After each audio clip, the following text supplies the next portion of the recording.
एक गांव में अति दीन ब्राह्मण निवास करता था। उसकी साध्वी स्त्री प्रदोष व्रत किया करती थी। उसे एक ही पुत्र रत्न था। एक समय की बात है, वह पुत्र गंगा स्नान करने के लिए गया। दुर्भाग्यवश मार्ग में चोरों ने उसे घेर लिया और वे कहने लगे कि हम तुम्हें मारेंगे नहीं, तुम हमें अपने पिता के गुप्त धन के बारे में बता दो। बालक दीन भाव से कहने लगा कि बंधुओं, हम अत्यंत दुखी दीन हैं, हमारे पास धन कहाँ है। तब चोरों ने कहा कि तेरे इस पोटली में क्या बंधा है। बालक ने निसंकोच कहा कि मेरी माँ ने मेरे लिए रोटियां दी हैं।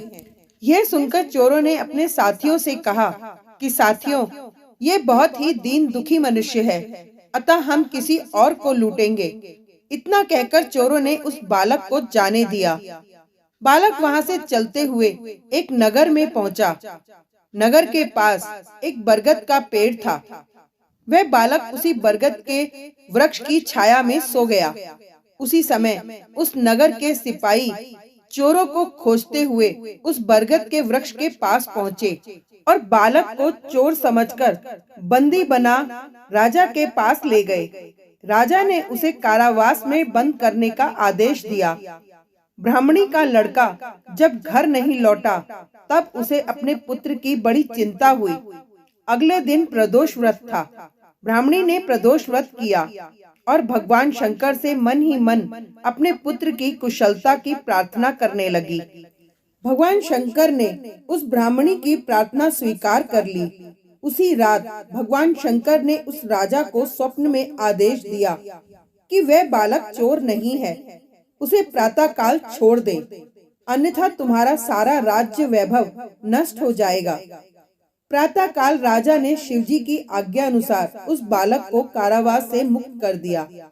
बालक ने अपनी सारी कहानी राजा को सुनाई। सारा वृतांत सुनकर राजा ने अपने सिपाहियों को उस बालक के घर भेजा और उसके माता पिता को राज दरबार में बुलाया। उसके माता पिता बहुत ही भयभीत थे। राजा ने उन्हें भयभीत देखकर कहा कि आप भयभीत ना हो, आपका बालक निर्दोष है। राजा ने ब्राह्मण को 5 गांव दान में दिए, जिससे कि वे सुख पूर्वक अपना जीवन व्यतीत कर सके। इस तरह ब्राह्मण आनंद से रहने लगा। शिवजी की दया से उसकी दरिद्रता दूर हो गई। अतः जो भी मनुष्य रवि प्रदोष व्रत को करता है, वह सुख पूर्वक और निरोगी होकर अपना पूर्ण जीवन व्यतीत करता है। Thank you.